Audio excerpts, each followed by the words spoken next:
Hebreus capítulo 10, verso 19 em diante. A continuação, da semana passada. Hebreus capítulo 10, verso 19. A palavra de Deus diz assim: tendo desta forma, irmãos, intrepidez para entrar no Santo dos Santos, pelo sangue de Jesus, pelo novo e vivo caminho que ele nos consagrou pelo véu, isto é, pela sua carne, e tendo grande sacerdote sobre a casa de Deus, aproximemo-nos com sincero coração, em plena certeza de fé, tendo o coração purificado de má consciência e lavado o corpo com água pura. Guardemos firme a confissão da esperança, sem vacilar, pois quem fez a promessa é fiel. Consideremo-nos também uns aos outros para nos estimularmos ao amor e às boas obras. Não deixemos de congregar-nos, como é costume de alguns, antes façamos admoestações e tanto mais quanto vedes que o dia se aproxima. Até aqui a leitura da palavra de Deus. Louvado seja Deus pela sua palavra. Vamos orar mais uma vez? Pai, muito obrigado pela sua palavra, dá-nos graça, nos fortalece, nos ajuda, assim como o Senhor abriu o coração de Lídia, para entender aquilo que vinha da tua palavra, abre o coração de todos nós para entender aquilo que vem do Senhor. Que a tua palavra crie raízes e faça as transformações necessárias para que mais e mais sejamos mais celestiais e menos terrenos, possamos refletir mais quem o Senhor é e menos quem nós somos. Nesse sentido, o Espírito Santo de Deus faz aquilo que é necessário para que o bom nome de Jesus seja bendito na nossa vida. É a nossa oração, agradecidos em nome de Jesus. Amém. Muito bem, meu desafio hoje, na continuação, é Jesus, o nosso grande sacerdote. É importante, antes de a gente continuar aqui, o que estávamos pensando na semana passada, é importante a gente lembrar duas coisas. A primeira delas diz respeito ao sacerdócio de Jesus Cristo, tendo em vista que as pessoas, naquele momento, conheciam um pouco sobre o sacerdócio de Jesus Cristo, levando em consideração que o sacerdócio levítico, não podia ser rei, e o rei também não podia fazer o exercício ou o papel do sacerdote, ou da linha da tribo de Levi. Então, eles, diante de tamanha dificuldade que eles passavam na vida, naquele momento, eles estavam se perguntando se voltariam novamente ao judaísmo. Então, ele mostra que há um desconhecimento na prática daquelas pessoas, dos nossos irmãos, a respeito do sacerdócio de Jesus Cristo. Então, ele está explicando com clareza quem é Jesus, especialmente o sacerdócio, já que, quando ele foi crucificado, uma plaquinha foi colocada sobre a sua cabeça: Jesus, o rei dos judeus. Então, muito se falava sobre um novo rei, mas pouco se falava sobre um novo sacerdote. Então, é possível, já tinha jurisprudência espiritual no Antigo Testamento, que alguém fosse, ao mesmo tempo, sacerdote e rei, desde que não fosse da tribo de Levi, e o autor aos Hebreus está explicando isso. Segunda coisa, é importante a gente entender o teor prático dessas palavras, pois na história da igreja, um historiador que pode dizer melhor do que eu, nem sempre nós temos uma relação tão afetuosa ou amistosa entre os cristãos e aqueles que dizem exercer o cristianismo e o Estado. Às vezes o Estado ele é bem agressivo em relação, especialmente àqueles que exercem a fé cristã, a ponto de as pessoas serem empaladas, terem um pedaço de pau enfiado debaixo e soltado na boca, e pendurado a pessoa, jogando piche e tocado fogo para poder iluminar os palácios do rei. Era coisa mais ou menos assim. Então, ninguém morre por uma mentira, ninguém se sacrifica, não pelo sacrifício de Jesus, mas ninguém se sacrifica por aquilo que não seja verdadeiro. Ninguém dá a própria vida, ninguém tem a coragem necessária, a força necessária para poder enfrentar dificuldades a ponto de tirarem a própria vida ou até mesmo seus próprios bens. É preciso que a argumentação seja muito boa. Então, o teor prático do sacerdócio de Jesus Cristo não é para exercer obrigatoriamente a fé dentro de quatro paredes, o que é muito bom se assim fizermos, tem seu lugar, mas é para o dia a dia, para os embates necessários, para as dificuldades, para os problemas, para que aquelas pessoas, em última instância, não abandonem a fé cristã e acabem incorrendo no risco de apostasia, e por conta disso, todos nós sabemos que um dia, aliás, é bom enfatizar isso, haveremos de comparecer diante do tribunal de Deus, todos nós, para respondermos pelo bem ou mal que nós fizemos por intermédio do corpo. Não importa se nós estamos agora num período importante da nossa nação de votação. O que importa é que todos nós entendamos que tudo aquilo que nós fizemos, nós vamos prestar conta. A Bíblia chega ao ponto de dizer que até uma palavra que sai da boca a gente vai prestar conta. Então, é bom você prestar bem atenção no que você vai fazer, porque você pode não levar seu celular para poder votar, mas Deus está presente e essa votação está registrada lá no céu. Não é só essa votação, isso vai passar. Mas todas as outras coisas que dependem da nossa opinião, todas as outras coisas que dependem da nossa postura, e uma postura pública, estas coisas estão sendo registradas, como diz Daniel, um dia a gente vai estudar Daniel, né? Daniel diz que tem 2 livros, o livro da vida e o livro da vida. E a gente vai prestar conta porque as coisas estão sendo registradas nos 2 livros, no livro da vida e no livro da vida, tá bom? Então, é importante a gente entender que a argumentação aqui do autor aos Hebreus é para o dia a dia.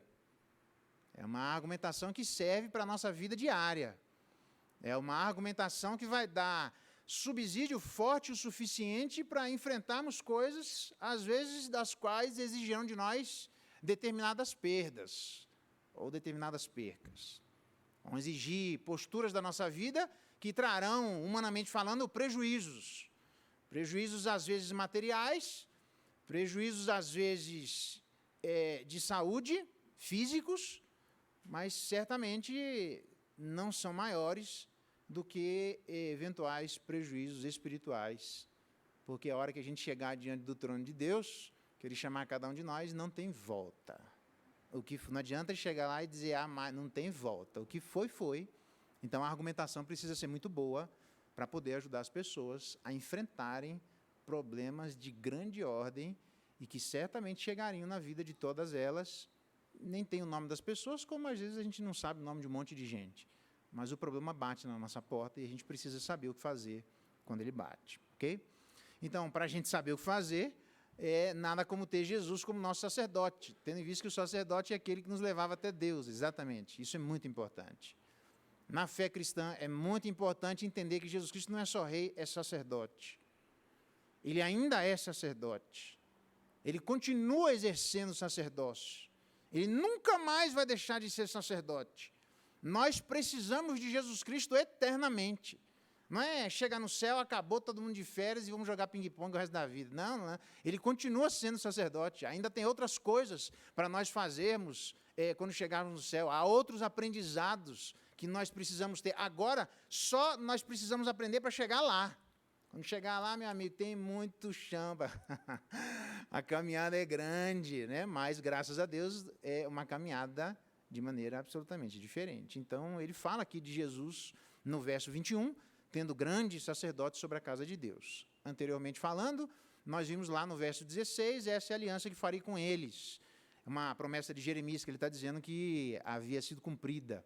Então, os 2 desafios que nós vimos diante da nova aliança, baseada no verso 16 do capítulo 10, foi, entre outras coisas, né, a obediência voluntária, está lá no verso 9, onde é uma profecia registrada lá no Salmo de número 40, eis que estou aqui para fazer, ó Deus, a tua vontade. Então, quando há uma transição de alianças, remove o primeiro, está aí no verso 9, para estabelecer o segundo, então não há mais a necessidade do exercício da aliança, da maneira como ela vinha sendo feita, com os sacrifícios acontecendo no Antigo Testamento, por uma série de razões que ele apresentou e nós vimos, mas uma delas é que ele se coloca como alguém pronto a obedecer na nova aliança.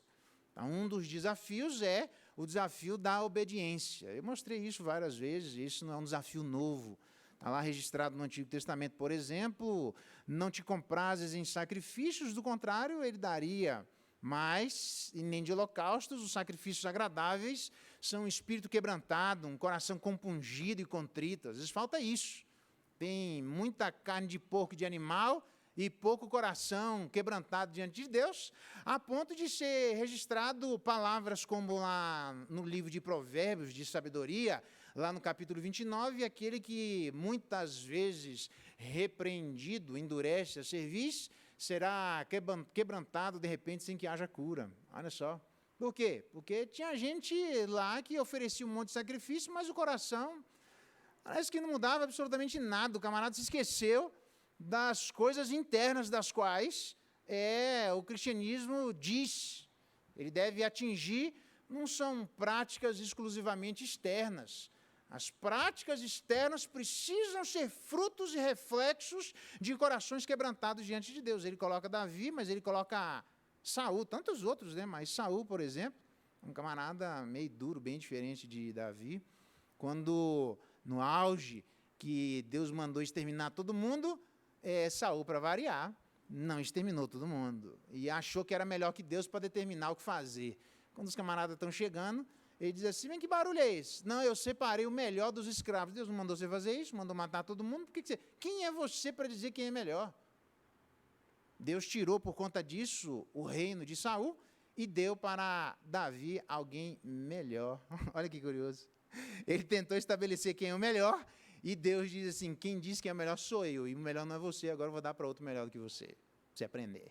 E ele perdeu o reino, e diz o texto, nesse auge da lei cerimonial, tem porventura o Senhor tanto prazer em holocaustos e sacrifícios quanto em que se obedeça a sua palavra? É óbvio que não.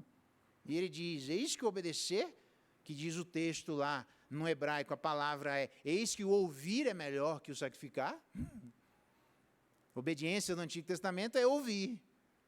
No Novo Testamento, ripakue, né? É aquele que tem a junção de duas palavras, uma hipersensibilidade, lembra disso? Hiper, uma hipersensibilidade.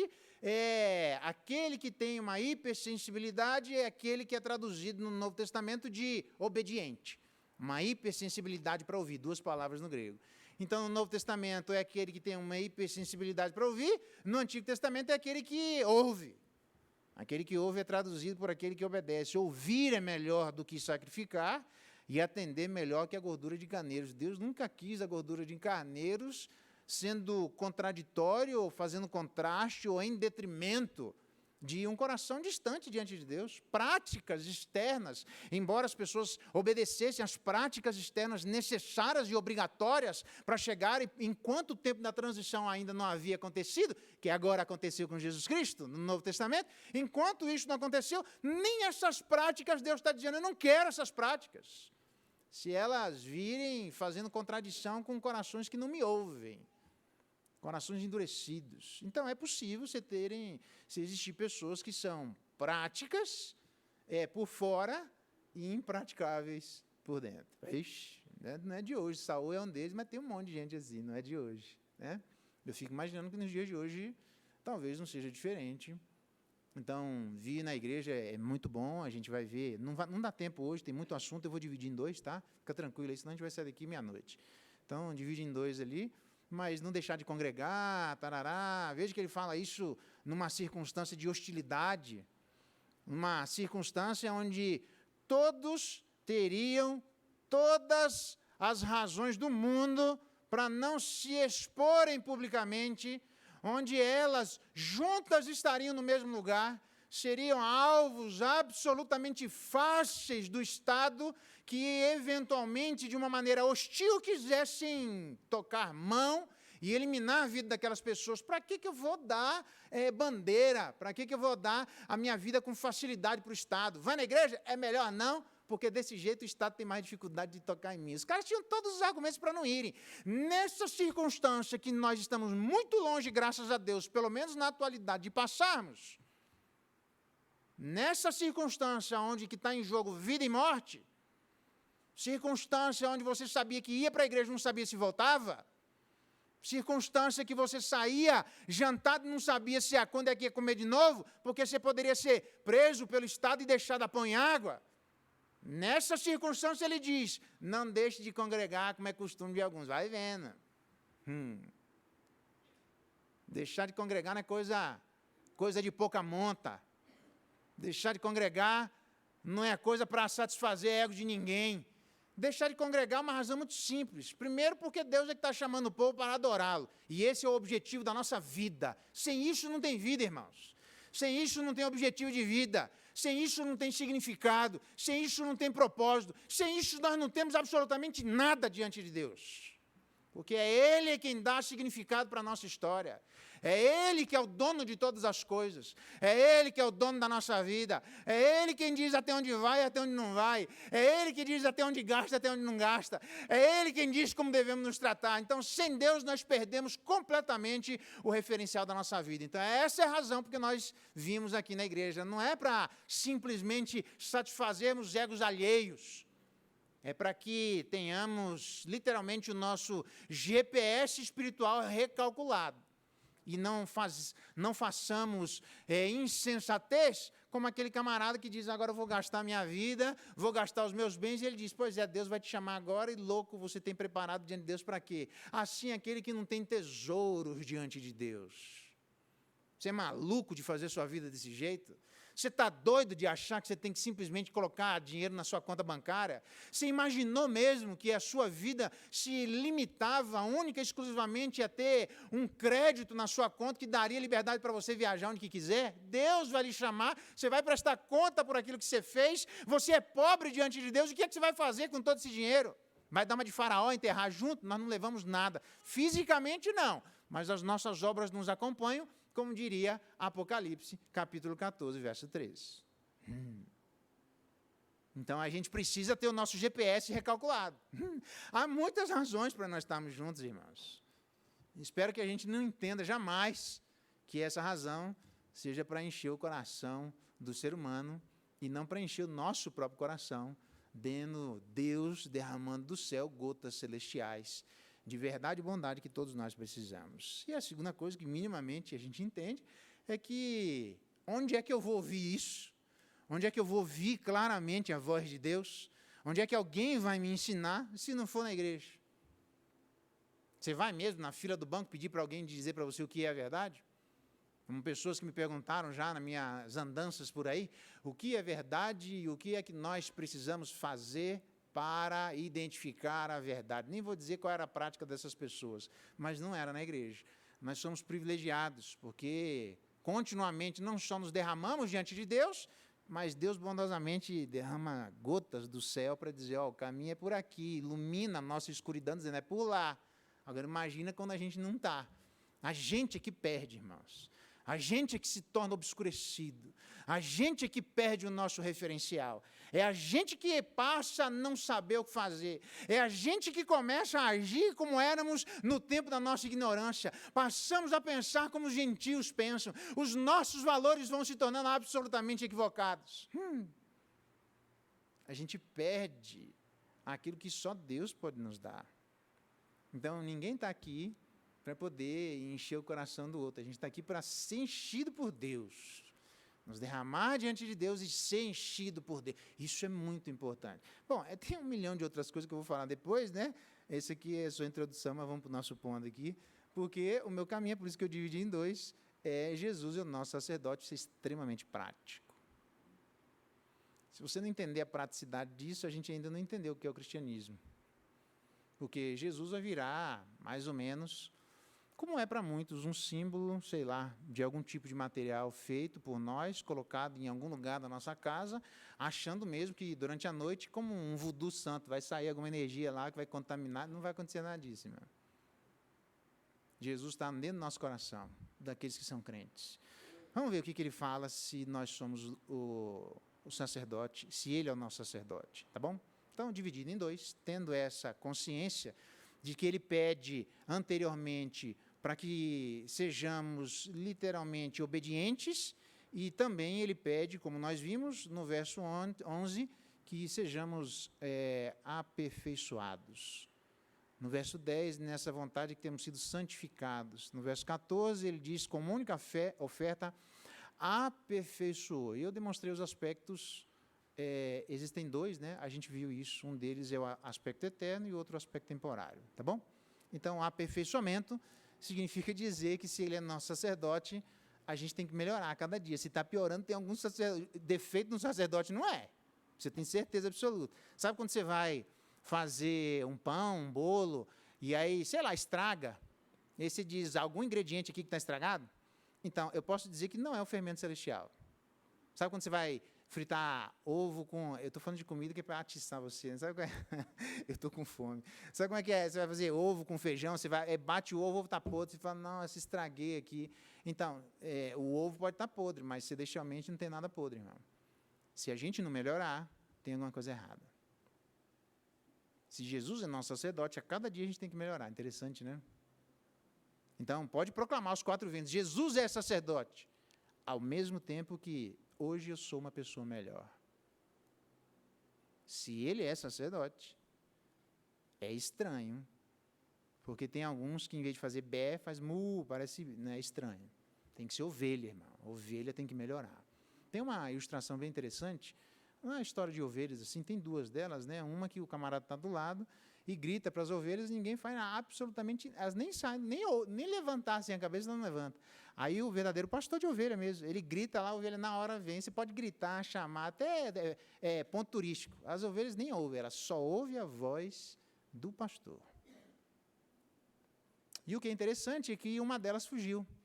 E aí o camarada foi pegar, a ovelha chegou um ponto que ela não conseguia andar. Porque a lã cresceu tanto que fechou. Sabe quando você pega aquele... Eu me lembro daquela propaganda de um guri que a mãe estava com medo de se machucar, e aí colocou um monte de coisa no guri assim em volta dele, foi colocando, e o guri ficou assim, não conseguia andar. Então, a ovelha ficou assim, cheia de lã. Por quê? Porque ela precisa ser tosquiada.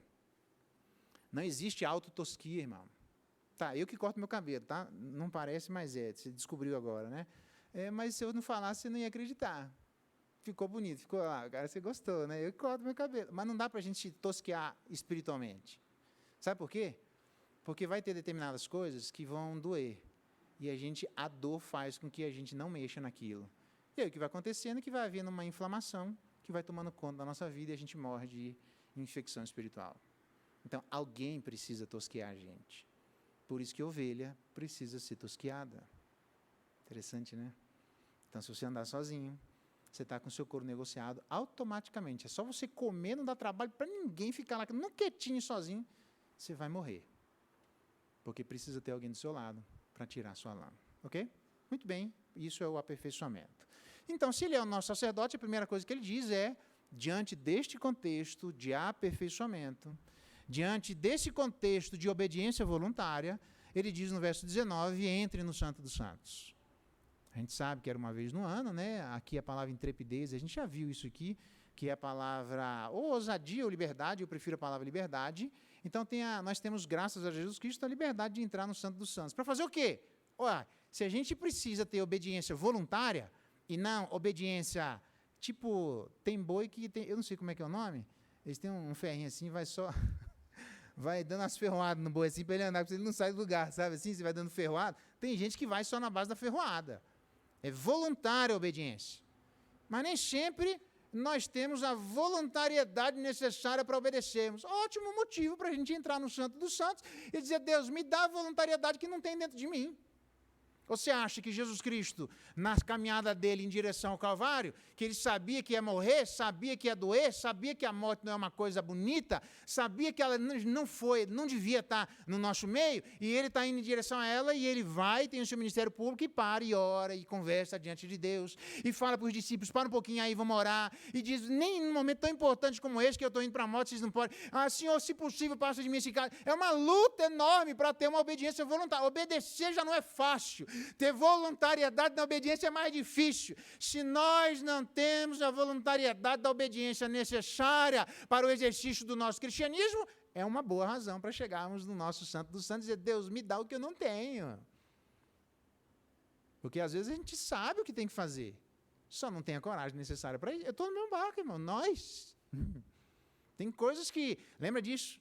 Pedir coisas, preste bem atenção, pedir coisas difíceis não é a mesma coisa que pedir coisas ilegítimas. João Geraldo, capítulo 8, verso 4. Pode olhar lá que você vai achar. É que meu nome é João Geraldo, para quem não sabe, tá? Pegou aí. Às vezes Deus pede coisas difíceis. Ele diz para Jesus Cristo lá no céu, fica imaginando a conversa na Trindade. Você vai lá, eu vou te matar. Ele diz, vou. A Bíblia diz que ele veio porque o Pai mandou, veio porque em obediência ao Pai, mas a Bíblia também diz que ele veio porque ele quis vir. Você não vê Jesus Cristo amuado, emburrado, o que você está fazendo? Está indo para a cruz, né? Pelo amor de Deus, velho. Ah, Senhor, eles não sabem a glória que eu tinha contigo, fazer o quê? Vamos ver se depois dessa morte eles se tocam e prestam atenção. Senhor, me ajuda. Não, vocês não vê nenhum momento Jesus Cristo tendo algum tipo de postura mal criada. Postura do tipo de gente que obedece sem vontade. Obedece desobedecendo. Obedece de corpo, mas de desobediência de alma. Obedece por fora, mas desobediente por dentro. Muitos de nós podemos incorrer nesse risco. Nós, irmãos, estamos no mesmo barco. Por quê? Porque às vezes Deus vai pedir coisas difíceis da nossa vida. Coisas que vão nos levar até a cruz. Coisas que vão exigir a morte. Coisas que vão fazer com que doa as nossas vontades iniciais. Coisas que nós precisaremos abrir mão. Eu dei um monte de exemplos. José do Egito. Primeira coisa que José do Egito, quando ele entrou, primeira atitude de estado de José do Egito, qual poderia ter sido? Ele diz, encontra um homem de Deus, que administra o seu reinado desse jeito, e tem o Espírito de Deus, um homem administrador, que faça isso e isso. Você é o cara. Tem certeza? Não, sou eu, está aqui, toma lá.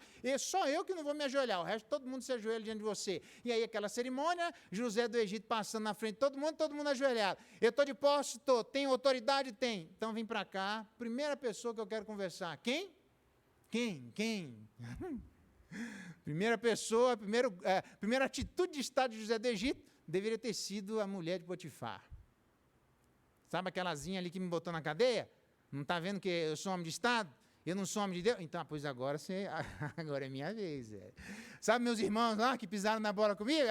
Pois é, velho. Beleza, traz meu pai, mas vocês vão sofrer. Você não vê espírito de amargura em José do Egito. Você não vê uma pessoa com um coração embrutecido. Você não vê uma pessoa que parece que deixou coisas para trás. As que deixou, quando apareceu, ele foi resolvendo. Quando veio a vida de seus irmãos, ele vai lá, maracutaia, vai e volta, está tudo certo, resolvido, o pai dele volta, e o pai dele morre, e os irmãos disseram assim, porque não tinham o mesmo coração de José, agora José vai cobrar. Você não tem nem meio versículo de José do Egito falando alguma coisa daquilo que ele disse que já havia perdoado quando ele se revelou a seus irmãos. Mas doeu tanto em José do Egito, é bom a gente não tirar esse aspecto da dor, que a Bíblia nos diz, você sabe, as construções antigamente, quem constrói uma casa de tijolo assim, já está construindo uma casa, ainda bem que está construindo casa. Mas você construir uma casa de tijolo deitado, o cara está nadando de tijolo deitado, mas tem que ter muito dinheiro. Não, você não está entendendo, velho. Na época não era tijolo deitado, não. A grossura das paredes eram grandes. Os quartos, né, igual hoje que nós vemos ali, fulano, showroom, vem aqui, compra um apartamento de 3 quartos. E eu pergunto, quantos metros? 56 metros quadrados. Como é que você conseguiu fazer 3 quartos? O cara acha que ele dorme de pé, assim, entra de pé e sai de pé, porque a grande questão não é a quantidade de quartos, mas é a metragem. Você acha que na metragem naquela época era assim? Não era, eu não morei em casa assim. As casas que eu morei, abria a janela daquele jeito, nem era igual a janela hoje. Abria a janela de madeira, fechava a janela de madeira, aquele janelão. Morei nessa casa, imagina o José do Egito, imagina o tamanho das construções. Que eram as paredes espessas, os lugares espaçosos. Quando ele vai se revelar a seus irmãos, ele diz assim, vai-te embora todo mundo que agora é coisa familiar. E ele se revela a seus irmãos, e diz a Bíblia que as pessoas do lado de fora do palácio ouviam os gritos de choro de José do Egito, entalado de anos que ele tinha para poder resolver aquela situação. Mas ele resolveu diante de seus parentes, ele chorou o que precisava chorar, ele espremeu aquela dor que ele carregou durante anos e nunca mais ele tocou de volta. Então, dizer que a obediência, às vezes, não traz choro, que até que não é da nossa fé, ouve a gente chorar e nem entende exatamente, porque a gente não vai lá e passa o carro em cima de pessoas, já que nós temos a autoridade em determinados momentos de fazê-lo, porque eles não têm a mesma fé. E a nossa fé diz que a gente não pode fazer assim. A nossa fé diz que Deus é o vingador e horrível coisa é cair na mão do Deus Altíssimo. Só que abrir mão de ser vingador, quando você tem o poder da vingança, e o coração raivoso, Tem que ser crente. Eu ia falar tem que ser macho, né? Ou macha. Não, não dá certo, não. Tem que ser crente. Irmãos, tem determinadas atitudes que só um cristão faz. Aí você diz assim, eu não faço. Então entra no Santo dos Santos que Deus faz você fazer. Só Deus. Irmãos, eu não tenho resposta para tudo. Tem gente que acha que o pastor é tipo um voodoo espiritual. Pastor, vem aqui, pirilim-pim-pim-tchan. Não, irmão, você não está entendendo. Às vezes a gente consegue, né? Dá uns voodoo lá, espeta aqui, mas tem coisa, irmão, que você vai ter que fazer e vai doer. E você vai ter que acertar. E vai ter que mandar todo mundo embora. E você vai chorar. E se você não fizer isso, você vai ter uma história completamente diferente da de José do Egito, que não é alguém amargo, mas é alguém que entrou no Santo dos Santos. Eu fico olhando, às vezes, algumas amarguras no meio da igreja, ou alguns problemas existentes no meio da igreja. Irmãos, está faltando a gente chegar mais do Santo dos Santos, para interceder pelo mundo, para que o Estado não persiga a vida da igreja, para que o Evangelho vá adiante, pessoas novas se convertam, mas para que as pessoas convertidas se tornem gente melhores. Para que o aperfeiçoamento celestial seja percebido na terra até por quem é ímpio. Para que outros faraós, outras pessoas com autoridade, sem que a gente peça, sem que a gente se humilhe, sem que a gente fique lambendo a vida de ninguém, a gente chega e tem que ter homem e mulher de Deus para fazer isso. E eu não conheço ninguém se não for você. O reconhecimento de José do Egito veio por gente fora da igreja, irmãos. Você quer mais? Você tem Daniel, passou por 4 dinastias. Eu quero alguém, não sei nem falar, sátrapas, um negócio até de parece sapato, sei lá, começa com S, termina com S, SS. Não é Hitler, não, mas é SS, isso daí, para eu não errar o nome. O camarada, o chefe dos SS, até quem era ímpio, é Daniel. Daniel é o cara, esse cara é um cara diferente. Sabe quando é que a gente sabe se a gente está melhorando? Se até gente lá fora enxerga e olha para os caras, eu não sei o que é que tem, mas alguma coisa tem em você que eu não tenho. Eu não sei dizer qual é o nome, mas tem coisa diferente aí. Eu estou vendo um brilho. Estou vendo uma coisa celestial, eu estou vendo algo diferente, eu estou vendo uma perfeição. Eu estou vendo que eu não vejo comumente. Não vejo na vida das pessoas. Claro, fruto do Espírito só pode ser visto na vida de pessoas que têm o Espírito. Tem de maneira redentiva, tem de maneira redentora, tem de maneira que o Espírito de Deus não só regenerou nossa vida para agirmos de maneira positiva em relação à proclamação e ao apelo do Evangelho, mas para continuarmos dia após dia dizendo, Senhor, tem misericórdia de mim. Senhor, a tua palavra diz que é para eu fazer assim, eu sou mais miserável dos pecadores. Senhor, eu não consigo. Senhor, dá vontade, o Senhor sabe que eu tenho vontade de fazer, mas eu sei que o Senhor quer que eu faça. Entra no Santo dos Santos para falar por você, pela sua vida, para que Provérbios 29, capítulo 29, verso 1, não seja aplicado na vida de nenhum de nós. Aquele que muitas vezes, repreendido, endurece a cerviz, será quebrantado de repente, sem que haja cura. Às vezes algumas pessoas, graças a Deus não muitas, passam por essas situações. Você fala, ela não ouve, você fala, ela não ouve, você fala, não ouve, Deus diz, deixa que agora é comigo o negócio de Deus, mas ele vem na marretada. E é uma só, ele não vem para perder viagem. Então até lá, para a gente se tornar crente melhor, se você, preste bem atenção no que eu vou dizer, irmãos, se você ainda não passou circunstâncias na sua vida, onde você sabe que Deus exige coisas de você que você por você não é capaz de fazer, você ainda não está andando no cristianismo. Eu não sei que tipo de cristianismo as pessoas querem. Se você ainda não experimentou na sua vida a vergonha e a humilhação que é nós queremos algo que a gente sabe que Deus não quer, e a gente não querer algo que a gente sabe que Deus quer, e a gente dizer, vai por ali, e a gente fala, não tem outro jeito, não. E a gente, se você ainda não experimentou isso, essa humilhação, os grandes homens de Deus, todos eles experimentaram isso. Aonde é que está a verdadeira vida abundante? No Santo dos Santos. Aonde que está o verdadeiro cristianismo? No Santo dos Santos. Aonde que está a verdadeira bênção? No Santo dos Santos. O problema é que tem gente que quer ser cristão sem entrar no Santo dos Santos. Então, se Jesus é nosso sacerdote, o primeiro desafio é entre no Santo dos Santos. para falar por você mesmo, para que você seja melhor amanhã do que é hoje.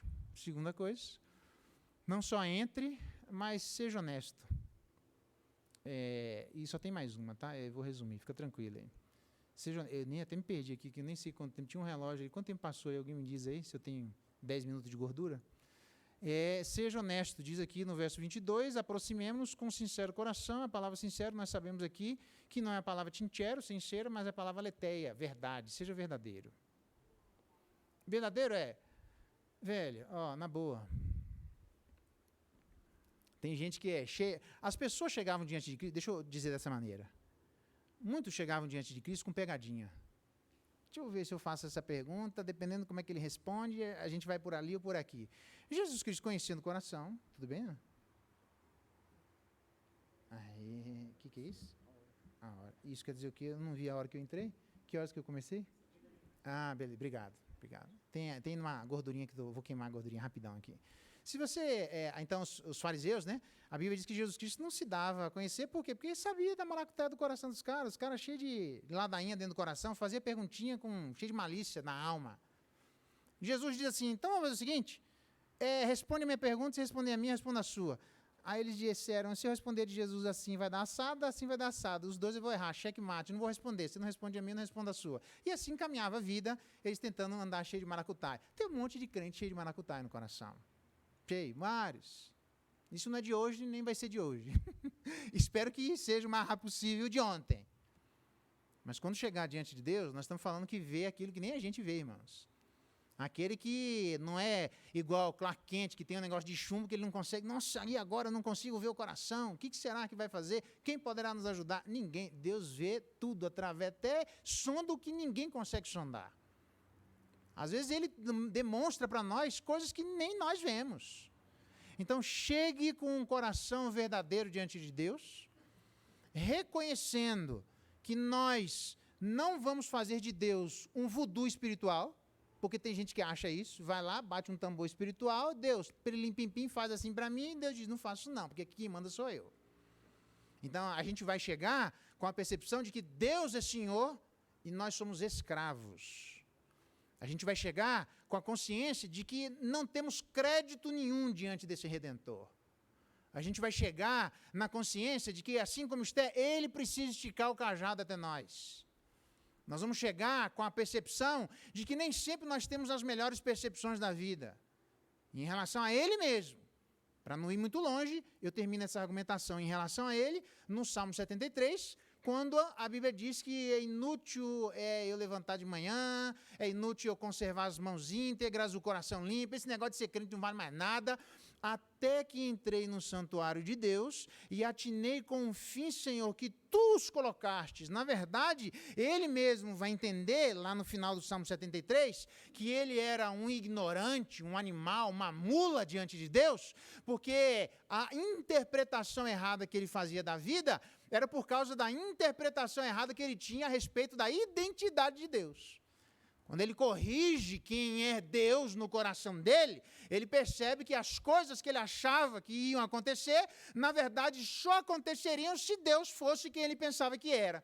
Mas Deus não era quem ele pensava que era, as coisas então não iam acontecer do jeito que ele achava que acontecia, e portanto ele mesmo reinterpreta a sua própria história, dizendo, eu era um animal, um ignorante, uma mula, embrutecido diante de Deus, porque eu não percebi a identidade de Deus. Deus chega até nós várias vezes, tira a sandália, eu não sou homem para mentir, não lide comigo como você lida com os outros, eu sou uma pessoa absolutamente diferente. Kierkegaard entendeu isso. O problema de Kierkegaard é que ele absolutizou Deus, transcendentalizou num lugar como se Deus fosse exclusivamente isso, mas ele estava certo, mas Deus não é exclusivamente isso, porque ele habita com contrito e abatido de espírito. Então a grande questão é, além de Deus estar junto conosco, ele não é igual a nós. Nós é que precisamos nos tornar igual a ele, é diferente, o caminho é o contrário. Então seja honesto, porque quando você chegar diante de Deus, nós não estamos chegando diante de qualquer um. Primeira coisa. Segunda coisa, seja honesto em relação a você mesmo. Por quê? Não precisa ir longe, muitos de nós escondemos as nossas intenções. Pai, que lindo, quanto que... Não faz, velho, filho não faz assim. Pai, quer uma massagem nas costas? Fala, quanto que custa essa massagem? Tá meio caro esse negócio. Porque se vier fazendo massagem, meu amigo, se vier trazendo um copo d'água de graça, voluntário, você vai dizer, lavando o carro à toa, você diz, isso aqui vai custar dinheiro. Porque a gente às vezes consegue perceber, mas Deus muito mais percebe as nossas intenções. Seja honesto diante de Deus sobre quem Ele é.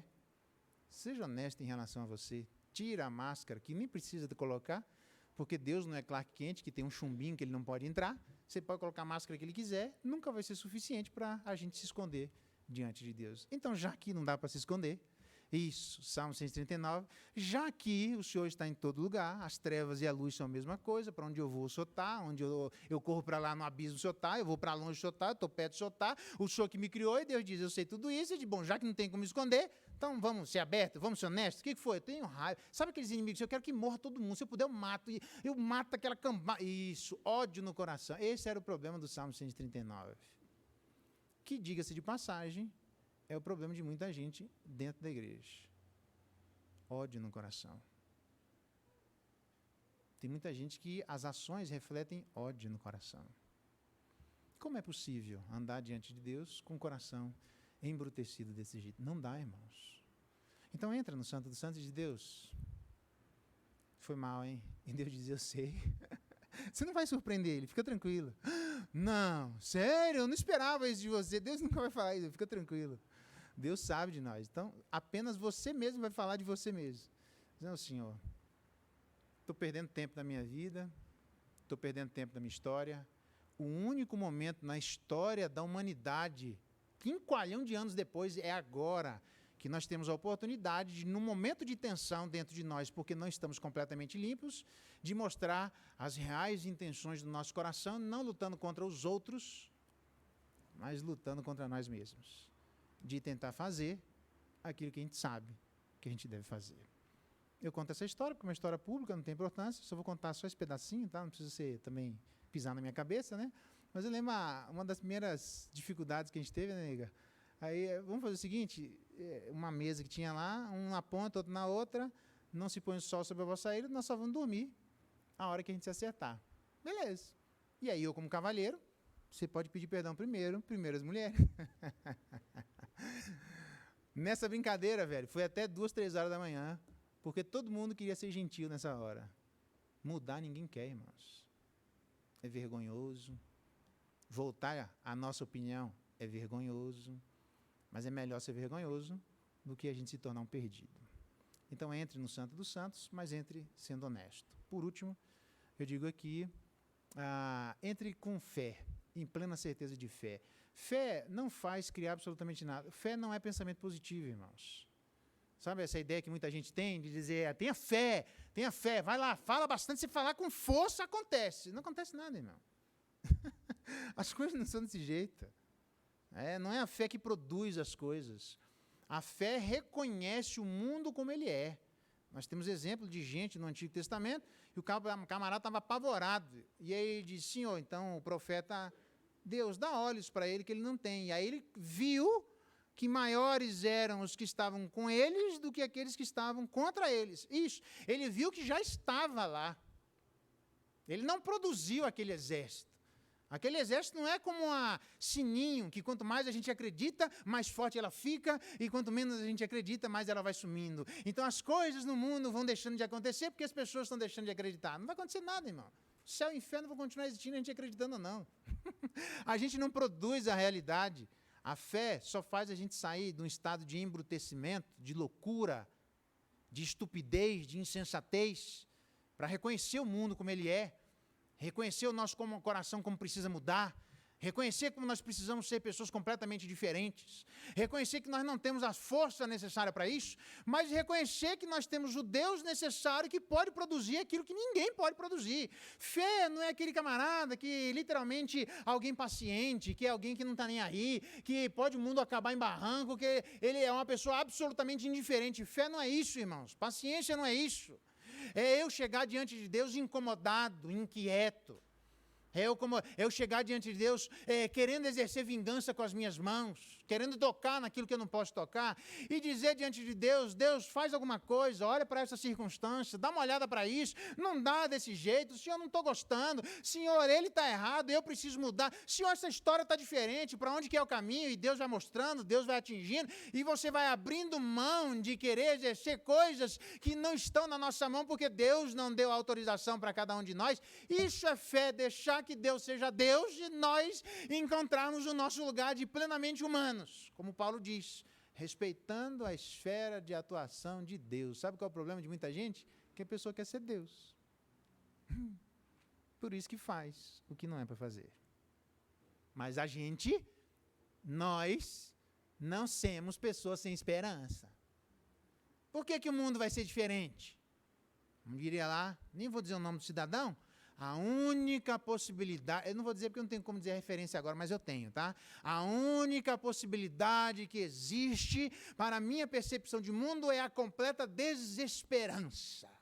E tem gente buscando aconselhamento, e tem gente que segue um camarada que entendia que na sua percepção de mundo a única coisa que sobrava era desesperança. Se quiser eu dou o nome dele.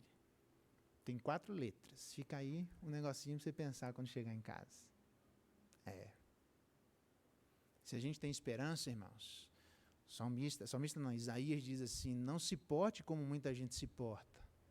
Não ande como se fossem pessoas que não têm Deus. Tenha fé. Vocês têm um Deus, vocês têm um Pai.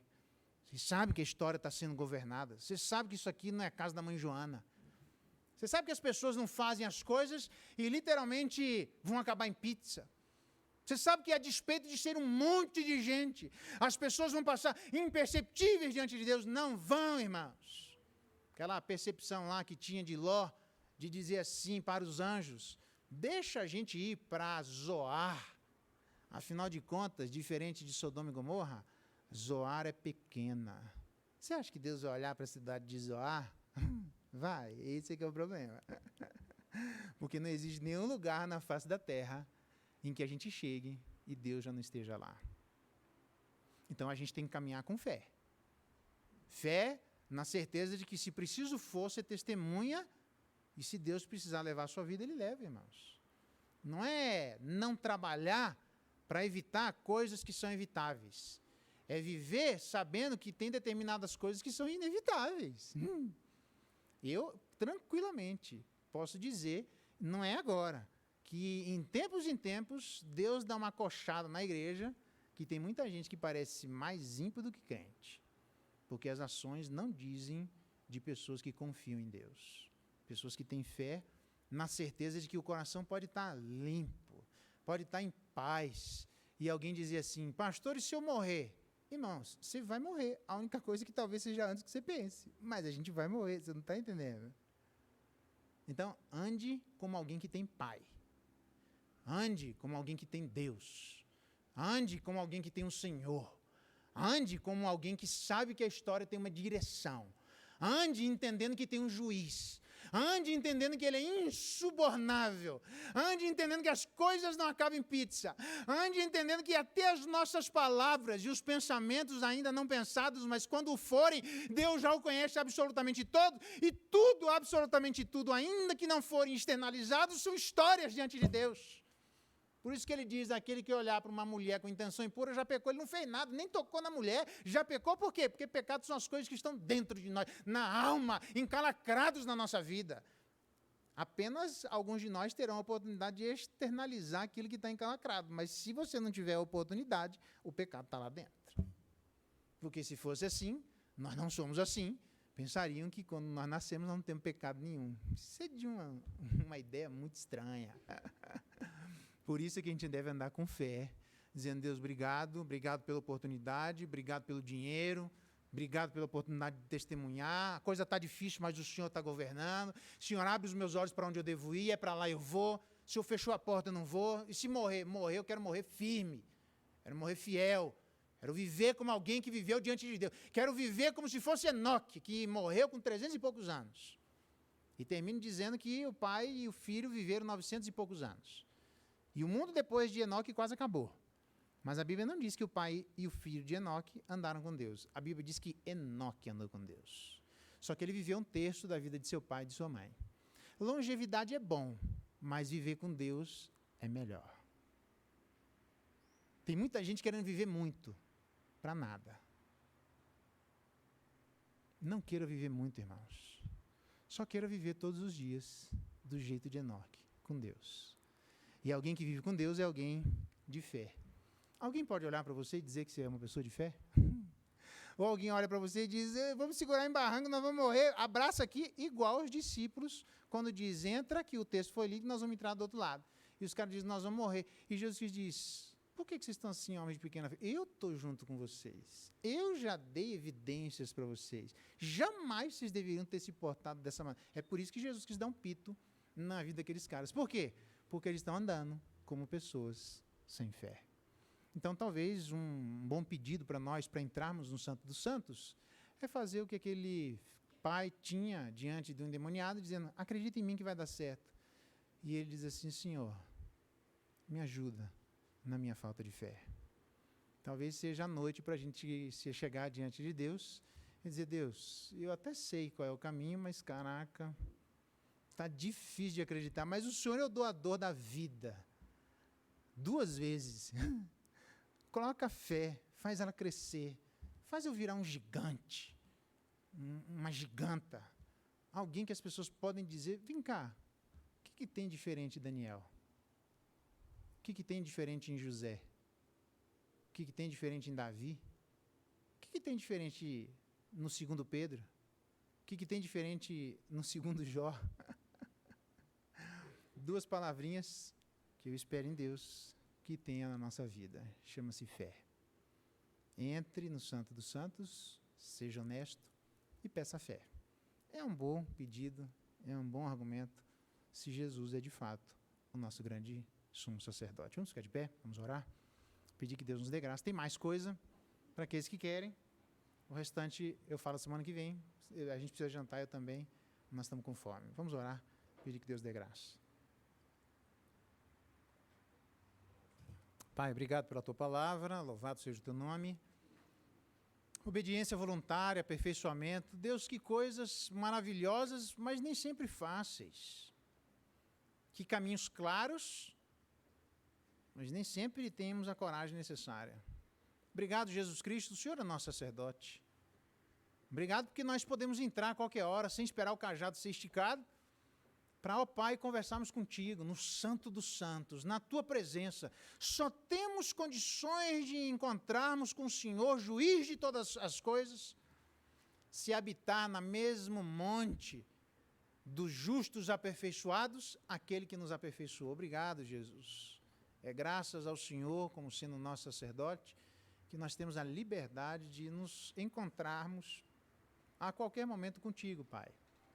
De onde nós pedimos que o Senhor nos ajude a sermos pessoas melhores. Nos ajude a sermos homens e mulheres melhores. Nos ajude a termos o que ainda não temos. Nos ajude a aperfeiçoarmos aquilo que o Senhor já nos deu. Deus, nos dá graça para que a nossa vida não seja fosca, para que a nossa vida não seja turva, para que as pessoas não olhem para nós e tenham dúvidas sobre o que elas estão enxergando. Faz brilhar, não porque nós queremos brilhar, mas que nós queremos que Jesus brilhe através de nós. Queremos ser homens, queremos ser mulheres, queremos agir como cidadãos celestiais. Nos ajuda a sermos dessa maneira, tendo Jesus o nosso grande sacerdote. Nem sempre nós temos a honestidade necessária, Pai. Às vezes tentamos esconder coisas que diante do Senhor é absolutamente uma atitude inócua. Perdoa-nos, ó Deus, em nome de Jesus. Essa atitude inútil de esconder diante daquele que é impossível esconder absolutamente qualquer coisa. Nos faz sermos honestos, Pai, sobre o nosso estado, sobre a nossa má vontade, sobre as coisas que transitam na nossa alma, que já deveriam estar muito longe, sobre o choro entalado, sobre o perdão ainda necessário, sobre a aproximação ainda tão distante, sobre aquelas coisas que nós queremos experimentar, mas que só são possíveis se formos cheios de Ti, mas a impressão que temos às vezes é que estamos vazios do Senhor. Senhor, nos ajuda, tem misericórdia de nós. Nos ajuda a termos a percepção correta do Senhor, para que não sejamos pessoas amargas, achando que o mundo está completamente atabalhoado. A história tem um fim. A história está sendo governada. Obrigado, Pai, porque o Senhor é nosso Pai, um Pai presente. Que ainda que o nosso pai e a nossa mãe nos abandone, o Senhor jamais nos abandonará. Louvado seja o teu nome, Pai. Nós não queremos que os pais humanos abandonem seus filhos, mas sabemos que muitas vezes é essa a realidade, que jamais retratará a realidade espiritual de sermos seus filhos. A despeito da nossa sujeira, a despeito da nossa inconveniência, a despeito de ainda não sermos quem nós deveríamos ser, obrigado porque o Senhor está junto conosco, limpando a nossa alma, fazendo com que a brancura de Cristo nos alcance, fazendo com que a nossa vida seja lavada pelo sangue de Jesus, fazendo com que o aperfeiçoamento já completo seja experimentado por cada um de nós na história. Aperfeiçoa-nos, ó Deus, nos faz sermos um segundo Jó, um segundo Pedro, nos faz sermos pessoas de fé, pessoas que andam na Tua presença, entendendo que nós temos a liberdade para comparecer diante de Ti, para termos o que não temos e para aperfeiçoar aquilo que precisamos e que já temos. Muito obrigado pela Tua palavra. São tempos difíceis e nós não sabemos as dificuldades adiante. Mas o que nós clamamos, ó Deus, é que a despeito de qualquer dificuldade, o Senhor ande junto conosco e nos faça aquilo que for necessário, para que nos pareçamos cada vez mais com Cristo, o nosso grande sumo sacerdote. Em nome de quem nós oramos. E agora, irmãos, que a graça de nosso Senhor Jesus Cristo, o amor de Deus, nosso eterno Pai, a comunhão, a consolação e a bênção do Espírito Santo de Deus estejam com vocês, irmãos, e sobre todo o povo de Deus espalhado pela face da terra, hoje, pelos séculos dos séculos. Amém.